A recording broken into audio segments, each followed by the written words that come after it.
I think let's start with today's topic. Okay, People this is going to be need. recorded, no? Yeah, this stays on my page. Uh, This stays on your so page, yeah, so I can always refer yeah, people back over there. Yeah. absolutely. And in fact, a lot of people watch it much later at That's their true. Convenience, at yeah. their yeah. Okay. So yeah, let's start with whatever we are discussing. I think it's a very explosive topic and controversial as well, Yeah. because yeah, and that's exactly what I said. It will shake some of your beliefs, because in India, Oh, yes, yes. In the poster, you did that. Yeah, you have yeah, mentioned that. because in India, you know, for whatever reasons, but we treat medical fraternity almost like gods. Yeah. True. So the bigger the name, the bigger the god, and the bigger the fees he charges. But people Right. are like, they blindly follow whatever the doctor says. Boss, that's the end. Like recently, I had this. I mean, I can share many many such instances. I'll tell you. In 2005, my dad was that time he was 70 to 73-year old, Mm-hmm. and he was he started feeling uneasiness in his chest. So our family doctor, he said, yo, go and get himself, get yourself checked. So he said, okay. But before that, because the doctor knew us very well, so he said, he told me, in fact, don't take any hasty decisions, because they will pressurize you. These are his Mm-hmm. words. So we went to this Wokard Hospital in Mulund. Okay. Uh, Big name, big, very, very, it's like a 5-star hotel. Yeah. So we went there, and we were doing angiography on my dad. After the Oh, angiography happened, I don't want to name the doctor. He's one of the topmost cardiologists in India. He okay. called me in his cabin, and he showed me the whole process on the screen. Now the thing is, someone like me, I'm a layman. I'm not I'm not from medical fraternity. So seeing insides of my father's chest region or heart, Mm-hmm. by the visual, it can psych you. Yeah. So it actually started putting pressure on me. But I Mm. remembered my doctor. I said, don't take any hasty decisions, because they will pressurize you. Right. And while doing so, the doctors started profiling me. Now I'm from advertising, and I know what profiling means. Okay, so you actually look at the person and try to judge, which socio-economic background he belongs to. So Okay. he was constantly looking up and down on me, trying to understand what I do for a living, which agency do I work with, what position I have. So this is called profiling, and I knew what he was doing. And he Uh-huh. said that, I would suggest that you don't take your father back home. Uh-huh. We will keep him under observation for 48 hours, and after 48 hours, we will perform bypass on him, because he's got 80% blockages. I see. And now that kind of thing, if I was not prepared, actually can put anybody under tremendous pressure. Yeah. Oh, And yeah, you will yeah. So, you will not even blink, you will not even think twice. Ki karna kya hai? But because mm. I was warned, I told him, hold on, let me talk to him. My father was sent into his ward, into his room. So I Mm-hmm. said, let me have a word with my father, and then I'll get back to you. So I went up to have a word with my father to discuss, because at the end of the he was the one who was going to go through the entire Yes. process. It My is. father immediately said, nothing doing. I'm not going to get any myself operated at all. Yeah. And Mm-hmm. while we were discussing this, there was a knock on the door. I opened the door. There was this executive, like properly dressed in a suit and a tie and all, executive. And he said, can I have a word with you? I said, of course. And he enters the room, and believe me, he had a tariff. rate card, like a properly well bound tariff menu card kind of thing. And he said, so these are our rates. If you go with X doctor, this is how the bypass will charge. If you go with X doctor, this is how the bypass will charge. And I Mhm. was like fuming. I said, you guys you're looking at a patient as a way of making money. So Mhm. I said, okay, I will get back to you. I need to discuss this with my father. I will get Mhm. back to you.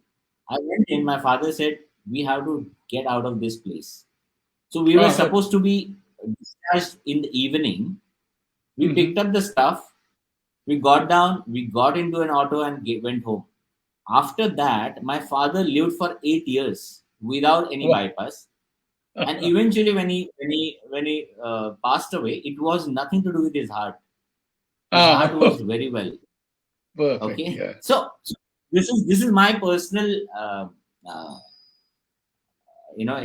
experience, and Mhm. that's what I was saying. That when you spoke about this topic, I said let's talk about this, because Yeah. somewhere we have kept these people on a pedestal, and there is lot that is not said, or you will never hear or read in the mainstream media.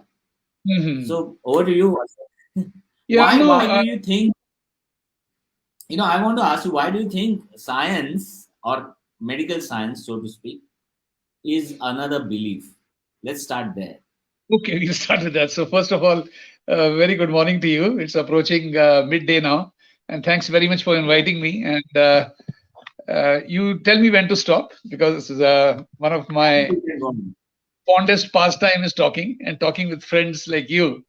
And I really love the idea of coming on your show. You're a very well-traveled person who has explored virtually all the continents, that too on your motorbike. And as a professional photographer, I really respect you because you have a very keen eye for seeing detail, which most people are missing. So, light and shadow, you are a master at that. So, thanks once again for calling me. And now, coming back to this, Thank I think the problem is not only with the medical sciences. That is one area where people happen to brush with science on a day to day basis. I think the you. Yeah, problem is true. much deeper in that what has happened is, see, in Europe, when this Reformation and Renaissance and all that was going on, at that time, scientific people around the world, especially in Europe, and we import a lot of our modern thought from Europe. We have forgotten what is said in our scriptures, unfortunately, or in our textbooks of philosophy and other such sciences of India. Now, what has happened is that over the course of time, the science was replacing a religion, because the secrets of nature were held by the church. And if they had to bring in their thinking, they had to displace the Mm, church. And they mm, followed the same pattern, because what you have common with modern science and with religion, especially the Western religion, is that both are having an organization. Over there, you had the papal authority, and then, of course, the other churches. In science, also, you got scientific bodies. They are very well organized. They are having watertight compartments amongst themselves. They have, yeah. acquired and distributed different territories to different organizations. Then you got texts which are taken as the holy word. If it is the Bible or something else, of any other religious following, the same thing applies in science as well. Then you have the use of symbology. Each symbol has got a certain kind of meaning and a reverence. Then the best part is prophecies. If religion was making prophecies that there'll be a deluge in the year so and so, science is also making Mm, similar prophecies. Now, religious prophecies can also go wrong, as well as scientific prophecies. You take the COVID-19 example. They made so many yeah. scientific models, the best of the brains and the highest computing power. The collection of data went on, and they predicted that there'll be so many, hundreds of thousands of people, or rather millions of people dying. Now, if you see and that's one of my hobbies, I get up in the morning and I check the latest data on the Ministry of Health. Now, we are just about 4.7 lakh deaths. That is the number in the last 2 years, nearly 2 years. If you don't want to, True. you can say at least last 20 months. Now, that is 1.5 times less. That means the TB deaths in India are 1.5 times more than the number of deaths that have happened due to COVID. And suddenly all other people have vanished. Okay, so we'll not go into that thing. But the fact of the matter is that science came to replace faith in a very big way over the course of time. And it was also assisted by other things such as human rights and democracies and other such new ideas coming up. And, when they replaced the Western religious model, they threw away everything and they did not have many things which our sciences in India have had. Now, if you go back to Rigved, the 10th mandala, what we is popularly known as the Nasadiya Suktam, over there it is quite a contrast to the Western model. Over here we say that there was nothing in this world. There was no creation. There was no God. God came after creation, which is quite the opposite of the Western thought where God is the creator. So when science comes to replace, they have to have the same kind of clothing. Because remember, this faith or a belief is a very comforting thought. It's like an old shoe. You go to the best shoe shop and buy a new shoe. For the first few days, you're always very anxious that you wouldn't travel, on a 10-hour flight with a brand new shoe. You would rather have a shoe that is more comfortable, which is worn out and which fits your foot very well. So slowly and gradually, now what has happened is when you come back to the question of medical sciences, there is one phenomenon known as physics envy. See, all the great advances of science were in the field of physics and later chemistry. They're very exact. If I throw a ball in the sky and you throw a ball in the sky at the same time, okay, and both of us throw it to the same height, or if you go on your 10th floor and I go on my 10th floor and drop a ball, anybody timing it in Thane or in Pune, they'll get the same results. But when it comes to life sciences, it is not the case. It is a very great complexity. There are so many variables. There are so many networks within the body.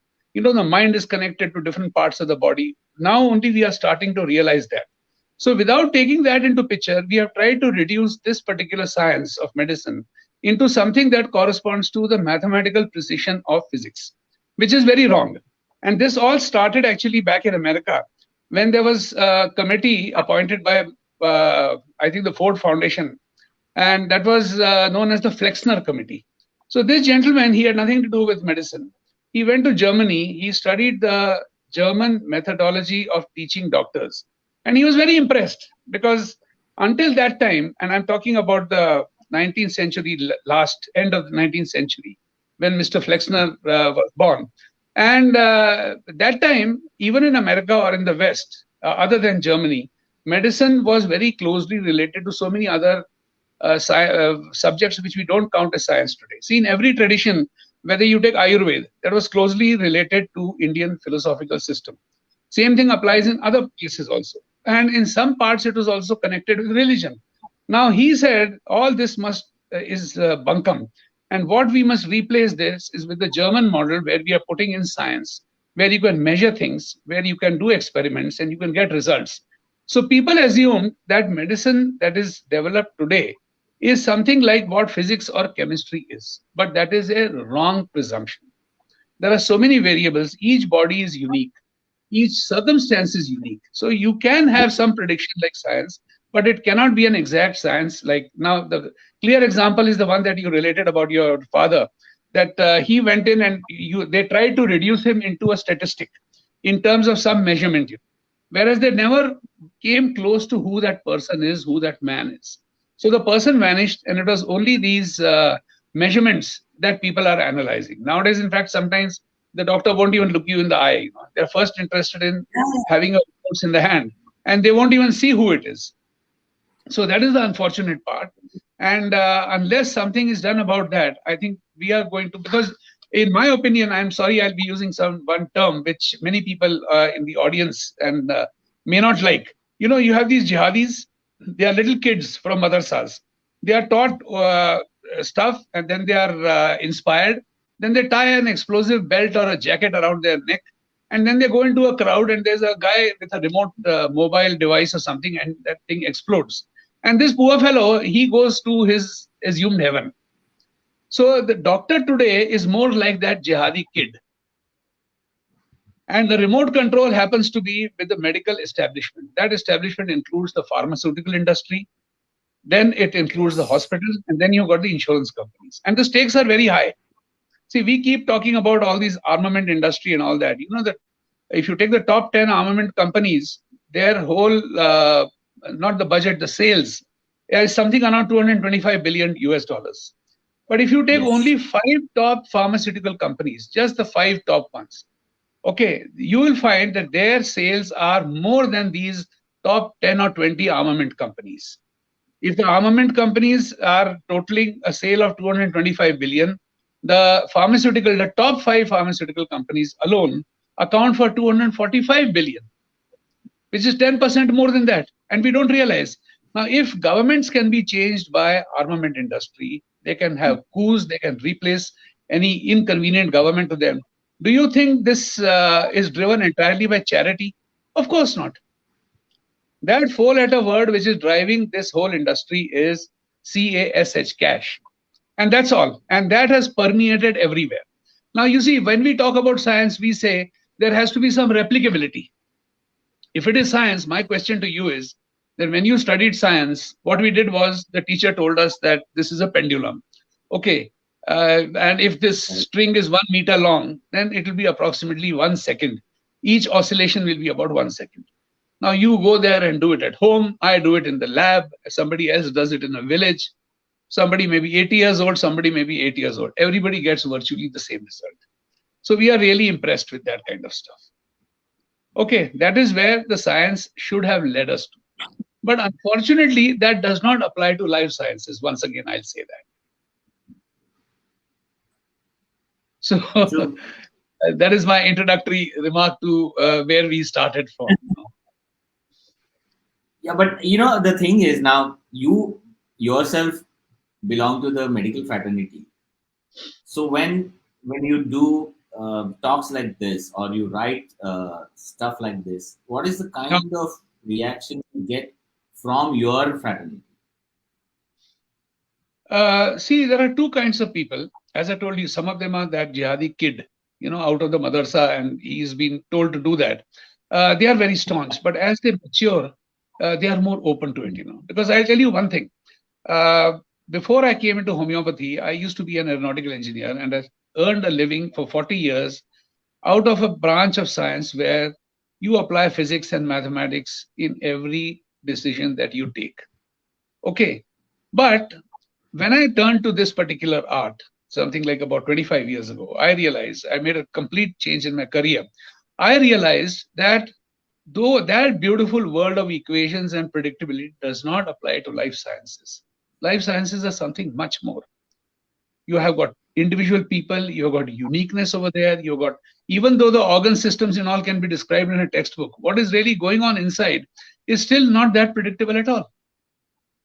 So when I speak to some people who have been through, now what happens is the success in that career, or what you learn in a career based on science like mathematics and physics, for example, in an engineer's profession, over there, you are always greeted and treated with success. In medical science, every honest person will realize that he is greeted with failure more often than success. You ask any oncologist, any cancer surgeon or a cancer doctor, what is your rate of success? He will really be humbled if he is more than 50 years of age, and nowadays I'll say even 40 years of age. He will fold his hands and say the success rate is really very poor. He is also looking out for something. I can give you so many examples of a lot of colleagues and friends of mine. I'll mention the name of one particular doctor, that is Dr. Jaswant Patil. Okay, he is an MBBS and he's an MD in chest specialization.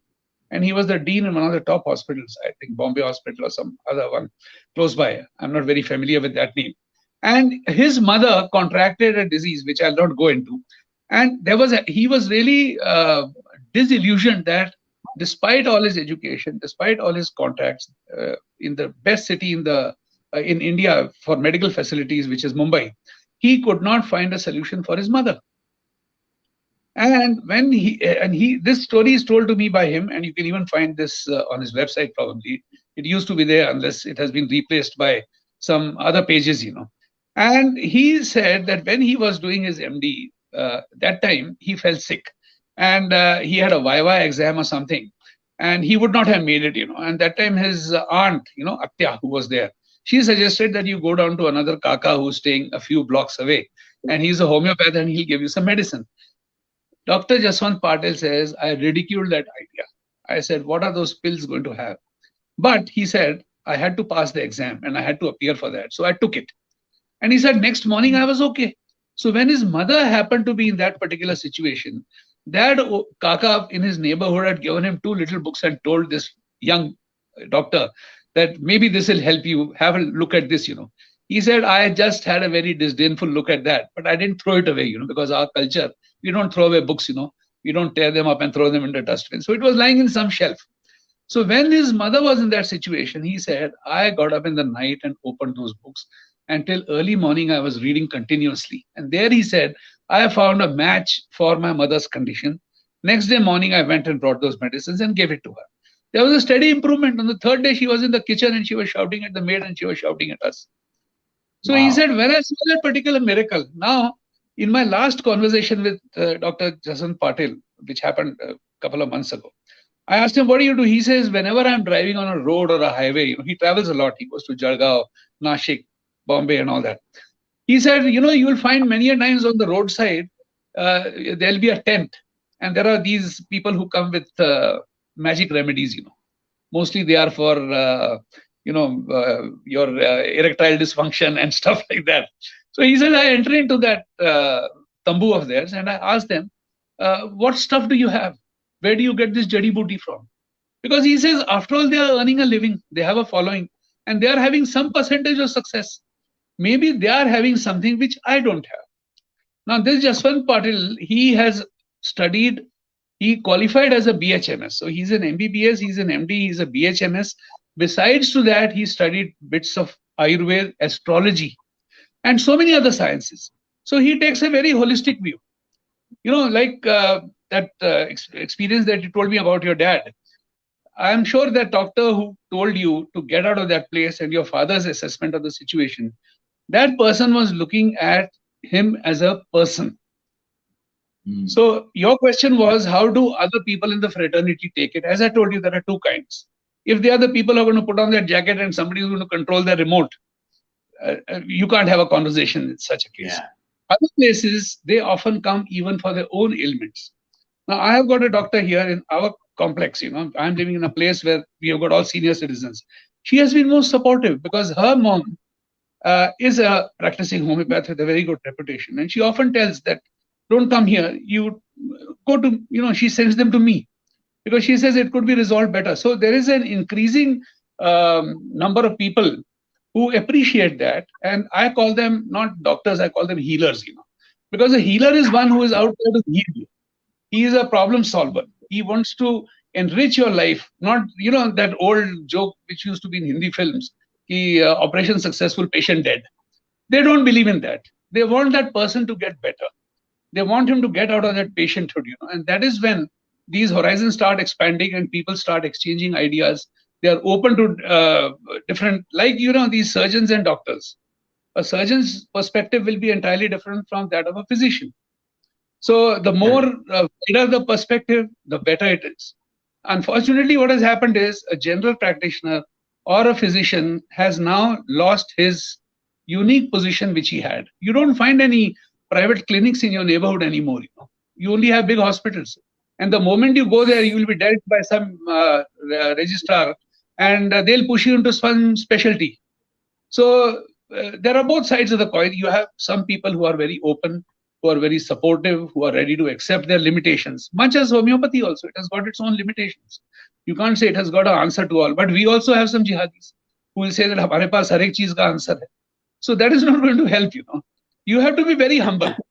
This profession, unlike an engineer's profession, you can add many feathers. You will find this bridge is made by me, this building is made by me, this highway, the first 100 kilometers were made by me. And see, today also it is lasting so well. On the contrary, anybody in the medical profession, he has to be very humble, because when he looks back over the course of his lifetime, he'll find so many areas, and that humbling, it can either turn him into a very religious person who has belief in God, some divine power, or it might lead him to discover other secrets which are yet not revealed to him. So, as I told you, there are two kinds of people, both ways. You will find both of them, and it's a constant dialogue. I'm not saying that a jihadi today won't become a philosopher tomorrow. It could be, and that's how we all start. I'm sure even in your profession, you must have had that experience. And your textbook might be telling you to set up the camera and the lighting in a particular way.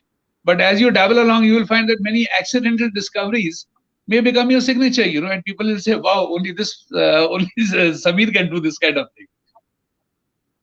No, I mean, speaking about creativity, it's got absolutely nothing to do with any book. In fact, if you want to create something on your own, get out of that set parameters, that's what creativity is all about. And you rightly said, humble or humility. Somehow, see, there are a few, I have come across very few good examples of doctors or medical practitioners who are very, very humble and who try to understand, who try to look beyond, your immediate need from them, and try to understand you as a human being. But most of them, there is absolutely zero humility, or they, as you said, they don't even look at you. I have had this experience myself, in Hinduja. I met this really big name in Hinduja once because I was going through some issues, and that guy just look at me. He just wrote prescription and handed over to me. Obviously, I didn't follow any of the things that he had written down because I said, he didn't even look at me. So who is he treating? He doesn't know. So you rightly said. Now, another thing I want to ask you. I saw one of your videos actually, and you mentioned about replication crisis. So that is something that I did not really understand well, and I think it would be nice if you elaborate on that. What is replication crisis? Yeah, that's one of my favorite topics, and I usually use that as a shocker when I'm talking to people. As I told you, see, science has turned itself into a religion or a faith. And to a very large extent, it works, See, the way we look at religion in India is quite different from the way religion is understood in the West. But a simple thing is, you take a simple science like astronomy. If I can understand and study the path of the planets, I'll be able to surprise a lay person by telling that on so-and-so date, on 4th of December 2021, there will be a total eclipse of the sun, and that will be visible only in the Antarctica. And lo and behold, that happens. So everybody is very happy, and then they clap, and then they say, okay. Then they come to me and they learn the trick, and then they are able to predict the next one. Similarly, any experiment that you do sitting there in your room and I do in sitting here, we should both be able to get the same results. You will be surprised that in the field of medicine, now, you doing an experiment and I repeating it after a few days is replication. I'm repeating what you did because you will be telling me the steps of doing that. You will say, take a glass of water, pour in 500 ml of water, put it on a stove, give so many calories of heat. And then after so many minutes, it should start boiling. If you insert a thermometer, it will read 100 degrees Celsius. So all that is replication. It doesn't matter. You will get at least a close enough result, say within about 2%, 5%, whatever. When it comes to medicine, there is one very famous scientist, and he's a doctor. He is an epidemiologist, and he is having more than one permanent tenured professorships. One of them is an emeritus professor, and he's in Stanford. And he did a meta-survey as a study, and he came up with the finding that the majority, not even most, he says most of the papers, as a matter of fact, the majority of the papers that are published in medical journals are not replicable. They cannot be repeated. That means I make a finding, I publish it in that, and you try to do the same thing. And that's why we say, dawai kaam nahi kar rahi, this medicine is not working. It is bound to happen, and nobody has been able to refute him. He made this statement about 10 years ago, and it still stands. You'll find plenty of literature written by him. He has been cited, that means his work has been cited more than 360,000 times. That means there are 360,000 medical papers in the world today who have quoted John Ioannidis. So this John Ioannidis, and he's not talking about replication. Those citations are for the other clinical work and other research work which he has done. This sentence which I quoted comes from his mouth or from his writing. But he is so well known for his academic, for his clinical and his research findings. So that is the state of affairs.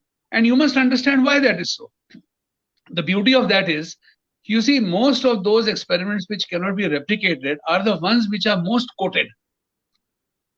Okay, now there's a catch in what I've just said. You will say, now maybe what John Ioannidis has to say, if he has been quoted 360,000 times, then there will be a number of times when he himself is wrong, you know.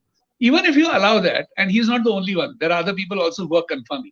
But what is the most damning thing is, see, if you talk to any medical person, whatever his,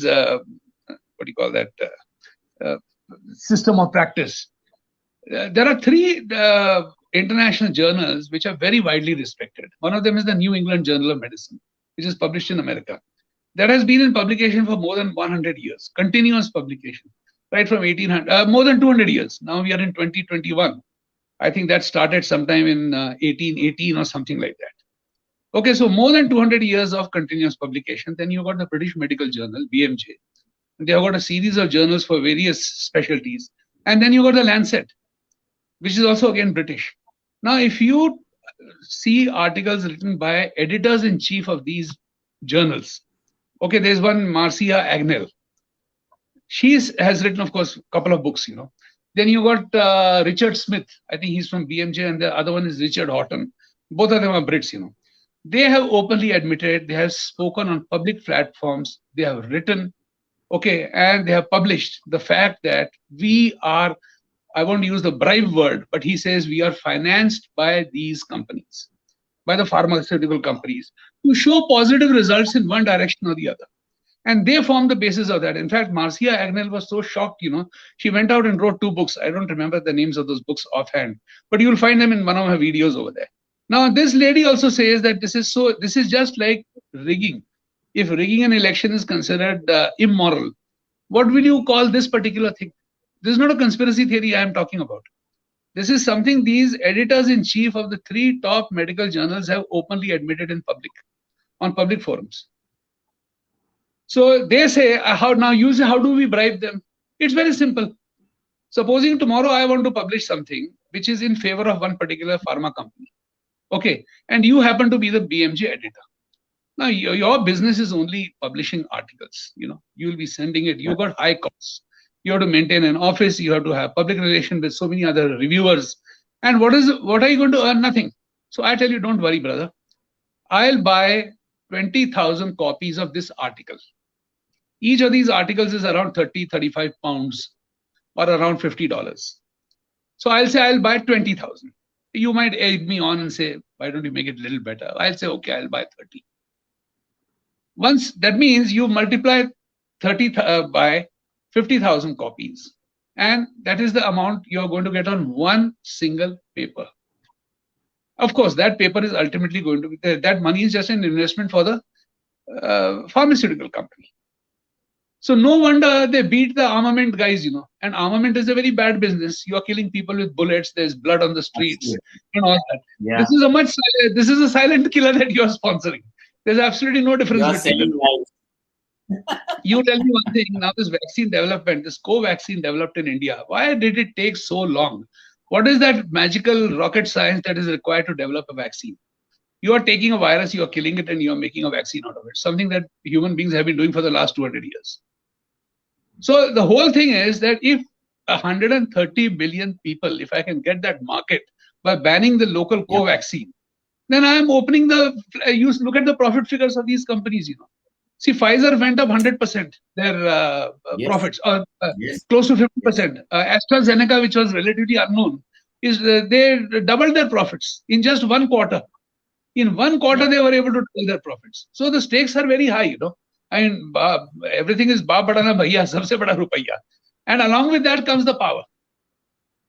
So you can just imagine how this whole system works today. Because whatever is published as research, you have to take it with a pinch of salt. And this replication crisis, that is the question that you started. Can you imagine of a bigger fraud? It is something like Ganesha drinking milk. A few years ago, you have been quite young. Yeah, I was quite. And in Mumbai also, somewhere near Bandra or someplace of mine, there was this idol of Christ who was weeping. Tears were coming out of the eyes.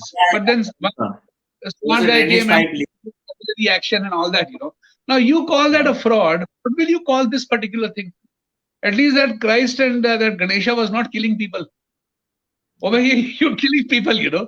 The armament industry people are very honest. They say, this is our product and this is supposed to kill. They don't say this is going to tickle people or it will make them feel better. It will convince them. It's meant to kill. Okay. At least they're honest in the products that they are selling. Here it is quite the opposite. They say we are going to save your lives. And they're playing with that. I mean, that replicability is a major crisis which is hitting over there. And nobody wants to talk about it. Okay. I hope. Nobody talk about it. Because it's all. Yeah. Because you have industrialists, politicians, everybody's hands in glove in this whole thing. Even at the researcher level, they say, you either publish or you perish. I have to get a paper out. I have to find a sponsor. So, even I'll tell you a very simple example. This thing can go on in very, very subtle ways also. For example, there is one, you might have heard of the HPV virus. Okay. That is the human papilloma virus. Where people get warts and stuff like that. They say it is because of that. It can be sexually transmitted. Now, this was discovered by one European. His name was, I think, Harald Hausen. Okay. He got the Nobel Prize for that. And he got the Nobel after they developed a vaccine for that. And that was done by none other than AstraZeneca. Okay, the one who's making this Covishield. Now, this AstraZeneca, they were sponsoring the website of the Nobel Committee. Wow. And they never made a disclosure of that. So, right? So, you invite somebody for lunch, you pay for his cab, you also give him a little gift, a Rolex watch or something, and they say you will drop him home. And not by the shortest route, you might take that person around to Switzerland or some other resort. And then this is so obvious, So they said, there's no wrongdoing, but we are sorry we didn't make this disclosure. You just Google that, HPV virus and Nobel Prize, and you'll run up into that. So like that, there are so many cases. So this is not a conspiracy theory, that you are in every corner, you are finding a ghost and you are trying to say that a rope lying in the dark looks like a snake, that Raju Nyaya. It's not Raju Nyaya. This is a fact. And they're not denying it.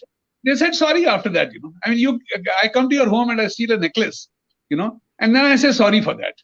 Come on, yeah. I mean, that's quite something, if you find a necklace in my pocket, and I admit to that, I didn't disclose, I'm sorry, Samir, while going out, I didn't tell you. So technically, it's a theft, Yeah, absolutely. Absolutely. I mean, I wish my advertising friends are watching this, because the kind of scams we have in advertising are absolutely nothing in front of this, They are like petty scams. This is at a different level altogether. Yeah. I mean, they're just playing with everybody's life. See, another thing I wanted to ask you about, and I think you kind of get really angry with that, is that consensus in science. So what is all that? I love that thing. Actually, I used to get angry, but now I feel like laughing, So, see, consensus, political term. You hear it in the TV, in parliamentary debates, we have reached a consensus. Yeah. And if you have a coalition government, they've got something known as a common minimum program, that we will not talk about this, we will not do that, we'll give free subsidies for this. It's a common minimum program. You can't go outside that. Yes. So, like that, consensus basically is something which is there in politics. It should not be there in science. Science is very absolute, no? And I throw a ball up, it either falls down or it goes to the moon. If it is going to the moon, it has exceeded the escape velocity. If it falls back on the earth, it only means that I didn't have enough dum, That's why it could not reach the escape velocity and it fell on the earth. And then if you are an umpire, you will say, okay, your ball went as high as so many kilometers because it took so many minutes to come back or so many hours to come back. Very simple, very nicely. Everything is. When it comes to science, can you have a consensus about anything? Can you have a political consensus? I'll give you 2 or 3 examples. Okay. Now, you have heard about this global warming. Yeah. On your show, if I say that this is not science, people are going to throw stones at you and me. They'll throw stones at you not for uttering anything, but for hosting me. And they'll throw stones at me for saying this. Now, the Prime Minister of the country, he goes to a global summit and he says, we are doing everything for this global warming. Okay, now this anthropogenic, that means created by man, global warming is only by consensus. You go on the NASA site. Over there, you find out what they have to say about this thing. And they say there's a consensus amongst scientists. And they are not doing any of their own research. They are just quoting different agencies. Like they've got the Geophysical Union. Then they've got the American Medical Association. They say it is extremely likely that there is something done by man which is creating this global warming. People have won Nobel Prize. Extremely likely. Or even the word consensus is used by AMA, American Medical Association. People have won a Nobel Prize. Mr. Al Gore, who is nowhere in American politics today, that fellow and Mr. Pachauri or Pachauri, he is fighting a sex abuse case in the court. Okay, that's why, we'll say Indians who won the Nobel Prize, we'll be talking about C.V. Raman and we'll be talking about S. Subramaniam and so many other things, We never talk about Pachauri. Why? Because that fellow is he's a tainted character. But he won it along with him. And that also on the same, your global warming. This is pure. So consensus is something very dangerous. There was one, we'll say, you take the simple example in Philippines, there is one island, I've forgotten the name, Tagale or something. Some smart guy who created a fraud, he went over there and he came back with a report that there is a tribe living over there who have not changed their living style from your Stone Age. They're still using the same Stone Age things. So on National Geographic, we tell our kids, National Geographic, dekha karo, ye gande gande serials mat dekho, gyan badhao. They went over there, they ran a cover story. And they said, wow, what a great wonder. One person wrote a non-fiction book on that, on that particular theme. Later on, these people found the same guys, who were climbing trees and throwing stones at each other. They were somewhere in Philippines and they were buying hamburgers over there. They were in t-shirts and jeans, And this fellow said, I'm exaggerating a bit. I'll admit that. But those people said, yeah, we went over there because we were paid and we were told you do like this and you'll get this money. That was supposed to be science. Published by, I'm not talking of any Altu Paltu magazine. This is your National Geographic. That is taken as a world standard. Yeah. So like that, there are so many. You take the Big Bang Theory, for instance. See, in science, basically, can I replicate the conditions of the Big Bang? I cannot. I can only make a conjecture that based on this, I deduce that it started over there. Then my Rigved, your Sutra is much better. Because it says we don't know how creation came about. See, the main contention against your Big Bang Theory is that there cannot be any singularity in time. Because if I say now, at this particular moment, the universe started, then what happened before that? That means the time did not exist. Because the concept of time starts from that moment when this Big Bang started. Right. This is exactly what the Nasadiya Sukta said. And this is what we are doing after all the top brains and all the Nobel laureates lined up together. They have to say that, and yet we say, this is the current theory of creation of the universe. And the person who opposed that, also with a Western background, was one of our very famous celebrated scientists, Jayant Narikar. He's nowhere in the news or anywhere in the picture. And his guru, Fred Hoyle. Fred Hoyle was also long lost and forgotten. But you ask any educated person about the creation of the universe, they will talk about this Big Bang Theory, for which basically there is no way of confirming the science. Yeah, absolutely. It's a theory. It's just a theory. Yeah, it's just a theory. Okay, but that's the one that is in fashion today. Yeah. I mean, I could go on, It's not that I'm a hunter for these kind of things or I enjoy. Certainly not. I mean, I would like to have that faith where, you feel very comfortable. I would like to wear that old comfortable shoe. But the shoe is having too many holes in the sole, That's the problem. So is it money the main motivation behind making science into another faith? Yeah, you can say money is one of those ingredients, which goes into making that. But it trickles down. See, I'll tell you, it's like corruption. Basically, corruption benefits everybody except you, who is the victim. Yeah. Okay.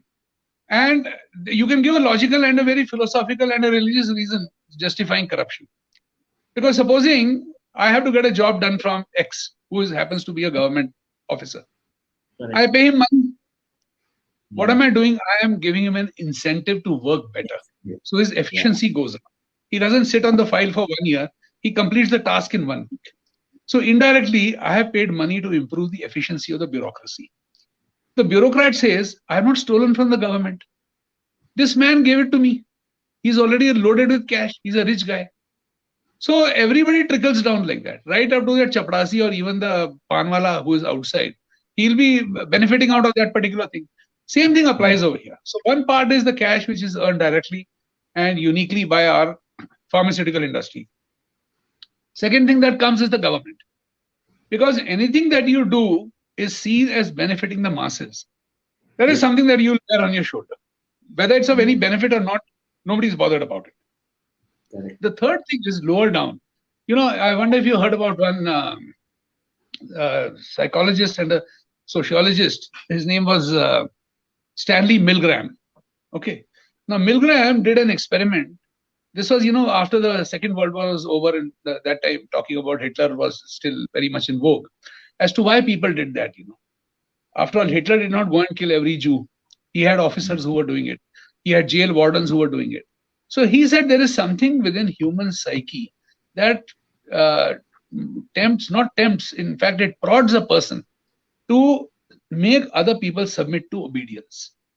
And they also submit to obedience. So he did an experiment in which he created a setup, in which there was a room where there was a glass panel, and so that there were 2 compartments. On one side was supposed to be a person who was going to be taught something. Like I have to teach you, say, some mantra. So what I'll do is I'll make you sit on the other side to learn the mantra. But you're not an ordinary guy. You are part of Milgram's program. Okay. You are an accomplice to his setup. And I am that innocent guy who has volunteered for the program. Those days, back in 1960s, he paid some $6.50 per hour for participants. And I was told that Samir has to be taught within the next half an hour how to chant this mantra. So, and I say, what if he doesn't learn it? Then what you have to do is you've got a series of switches in front of you. The switch on the left will give him a shock.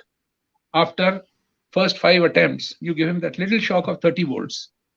Okay, then maybe he'll this thing. Then I ask that person that what will it do to him? You say, see, from 30 volts, it goes up to 450 volts. 450 volts is really, really bad. Okay, 300 volts is dangerous. And below that is your choice. You will not believe that 100% of the people, the guy who was in my position, who was supposed to be the person holding the switch, 100% of them went up to 300 volts. And 2/3, 65% of them went up to 450 volts, just so that Samir will be taught that mantra, chanting. In this setup, there was one man in a white coat who was sitting over there, and he would prod them.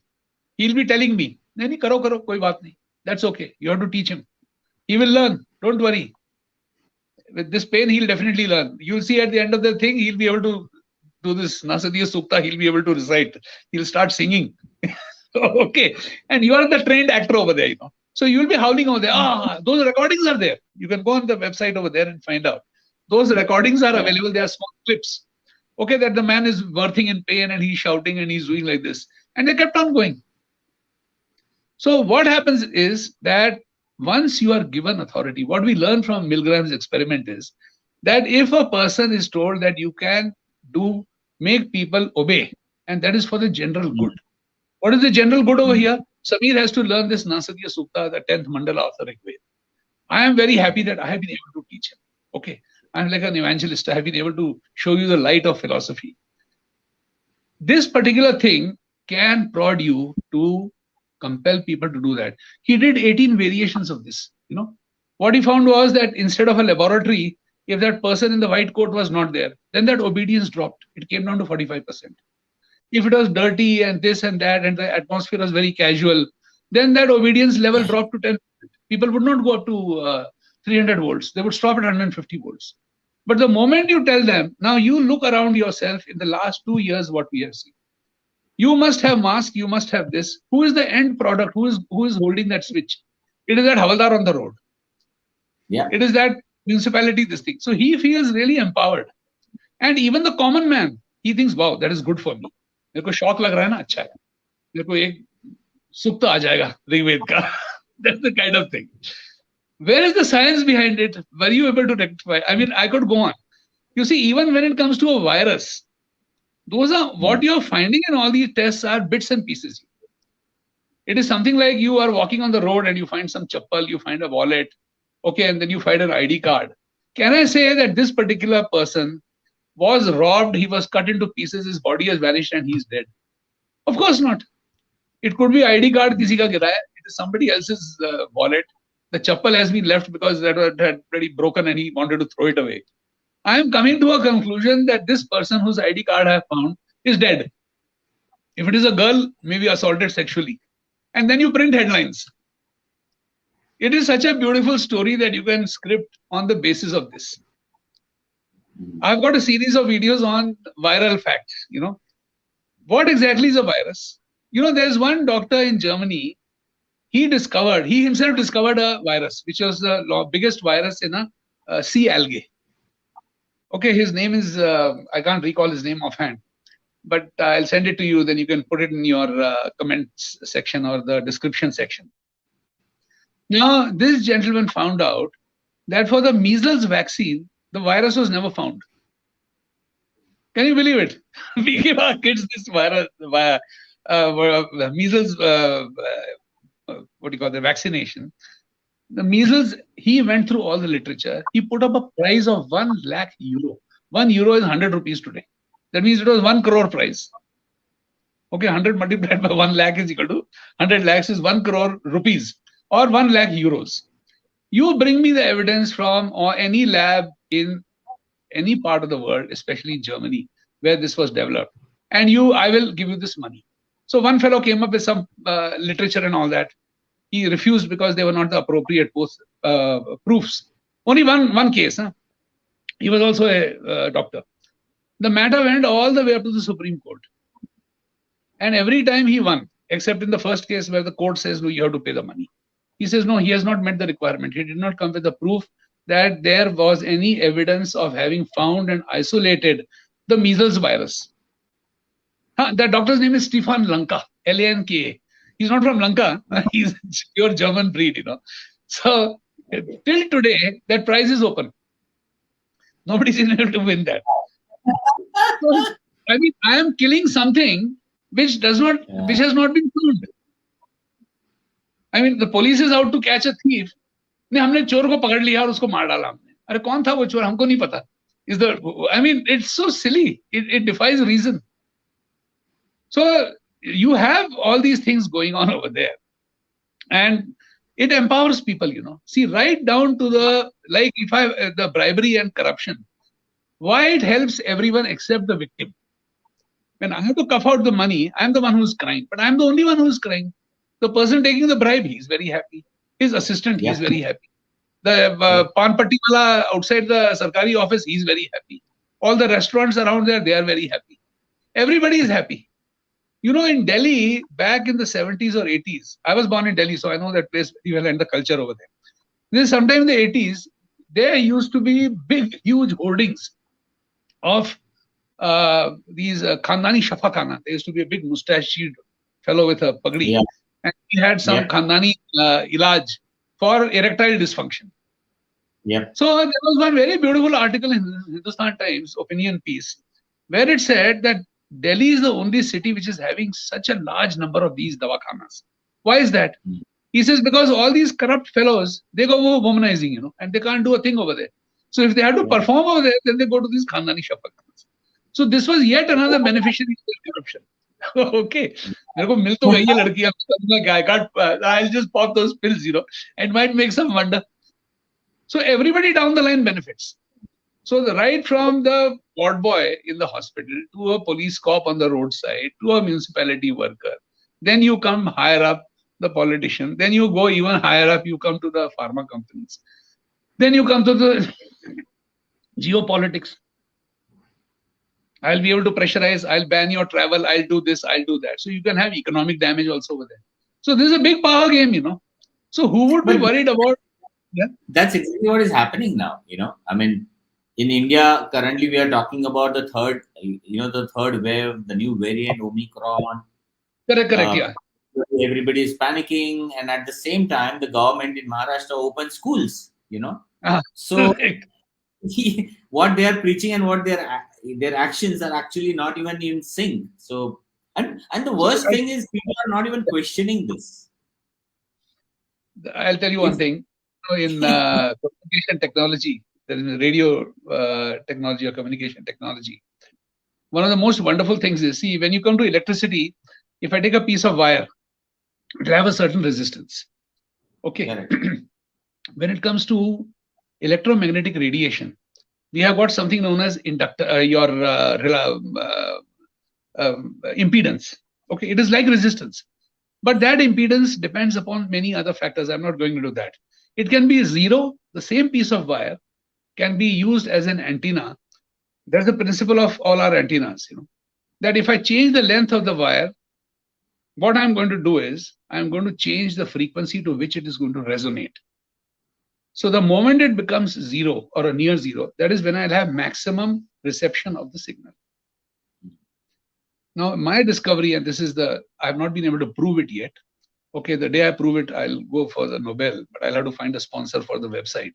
Okay, and that theory is that the highest impedance in the human being is from the mouth to the ear. What I speak, I don't hear. I'll give you a very simple example before we close down. It's almost 1 hour now. You talk to any sensible person, padha likha aadmi, an educated guy, and they'll say, I want to take a flu shot. Oh, but you took it last year, na? No, it is for this year. Why is it that when you took it last year, does it last only 12 months? No. It is because this flu season is different. So you mean to say that it is a new virus? Yeah, they mutate. Oh, I see. Okay. So that means all flu viruses, which are basically coronaviruses, that means the structure is like a corona with those spikes and all that, we are all very familiar. Yeah. That mutates when it comes to flu. If it is the same variety, okay, then in that case, won't a COVID-19 also mutate?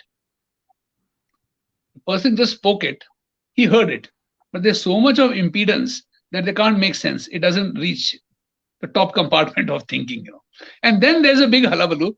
There's an alpha variant. Alpha variant किसी ने देखा नहीं, beta ने किसी ने देखा, gamma ने देखा, delta देखा, and then it jumps to Omicron. So it's all a very beautiful setup, Like I told you, if you are the victim of corruption, of bribery, then you will be the only one who will cry. Like they say, rote hue ko koi saath nahi deta, hasne mein sab saath dete hain. So hasne mein, the people who are receiving the bribe, they're all laughing. Somebody is going to a nice restaurant to eat. Somebody is increasing his sales. Somebody is setting up a shop like Khandani Shafakhana in Delhi or whatever. Only the victim who has to cough out the money is crying. So that is the state of affairs in very simple language. I know for the fact that people who actually invested in pharma stocks, they are happy. They are happy people now. Yes, they are. They are indeed. That is true. So, I mean, they are doing all fairness. Before we wind up, I would say, in all fairness, I will not be critical or say anything bad about the medical profession. It's a very noble profession. They are the people who have kept us alive, and there are fabulous and fantastic jobs they are doing. which were unthinkable. You take examples of surgery, even in medicine. And at the individual level, we have got some excellent doctors. They work day and night. Recently somebody got a Padma Shri, that doctor from Maharashtra. He was charging only 1 rupee per patient for the whole life. It was not that he went over there for a camp and, you kind of do those things only once in your lifetime. He spent his entire lifetime. And his wife, she's both a homeopath and Ayurveda. Vaidya. One of their kids has joined them now, like Baba Amte. They give away their lives.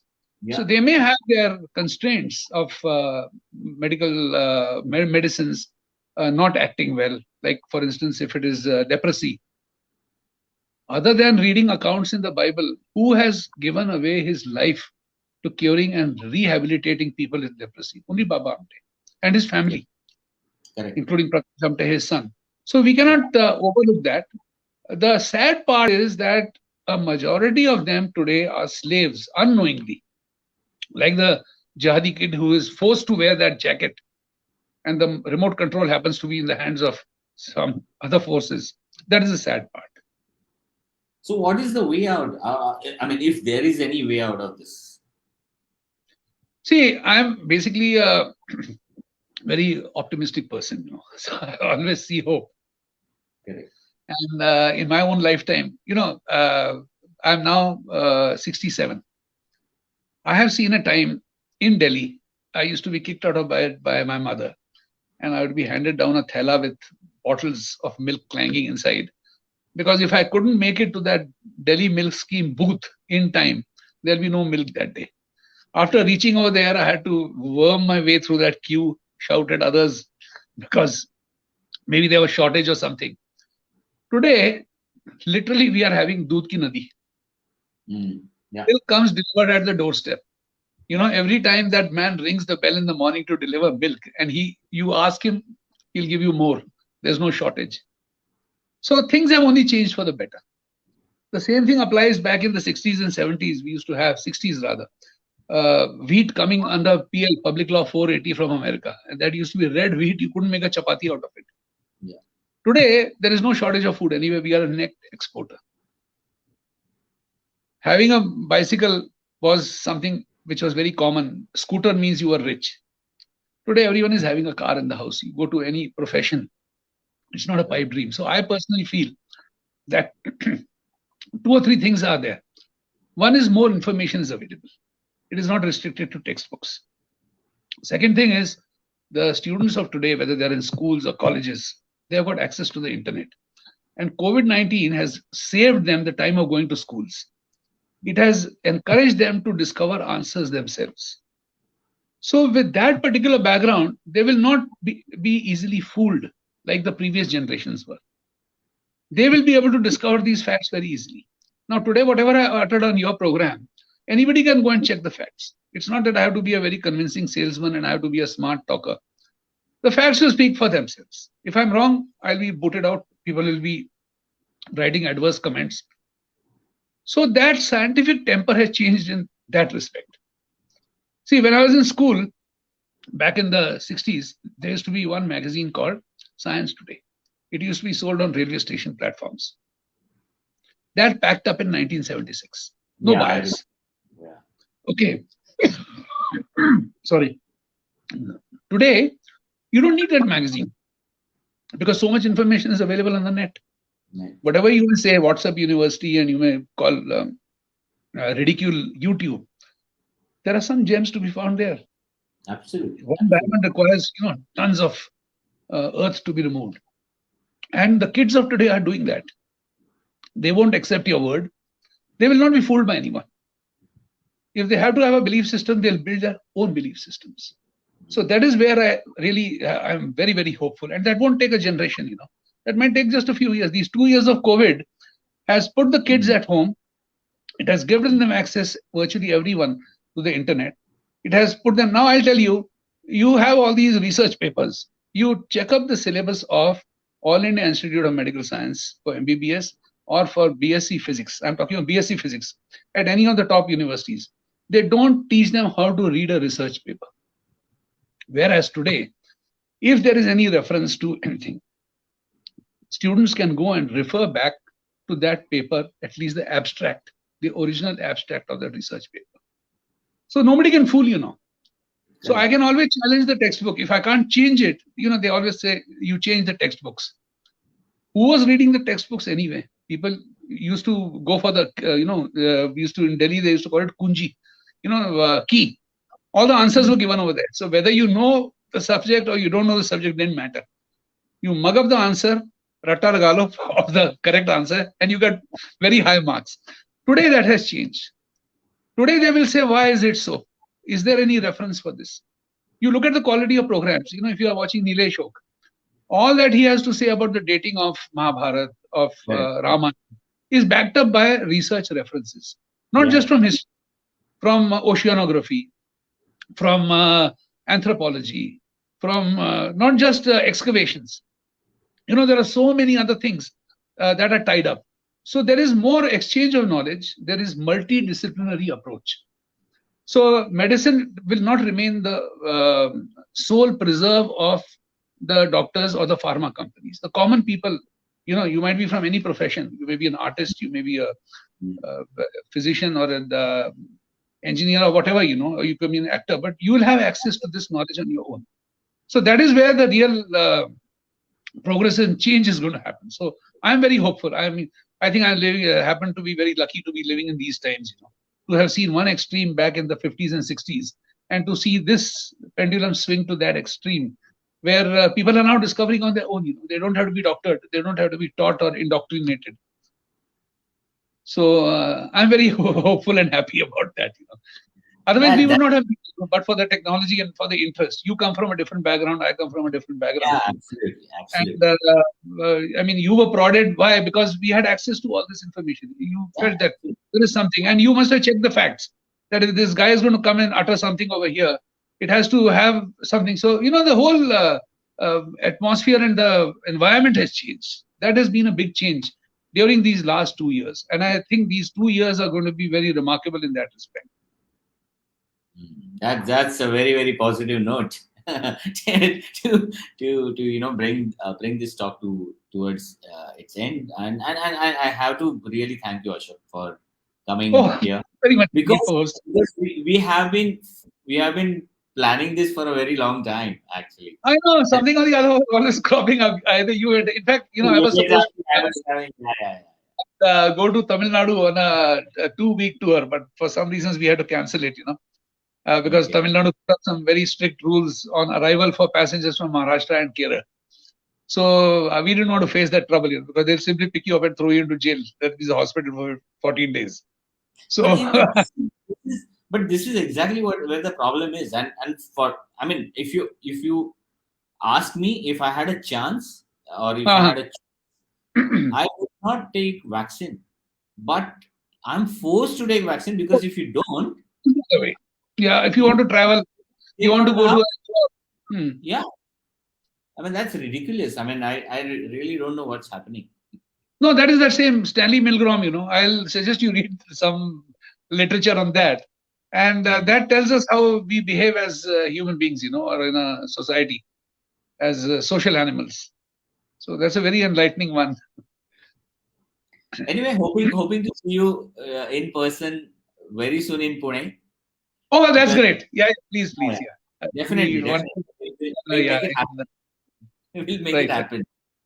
We will. Thank you again, Ashok, for coming on, and I think we will have one more chat like this. One more talk. Yeah. Whatever. Definitely. Yeah, it's a pleasure talking to you, and I'm very grateful you took out the time and you set up everything. And I just had to come and sit in front of my laptop for some reason was having a problem, and it worked on the mobile. But I really appreciate your patience, and we did start on time though. Yes. So that is a good. Of course. Okay. Yeah. Right. Okay. So once again, thank you very much, and thanks for the invitation and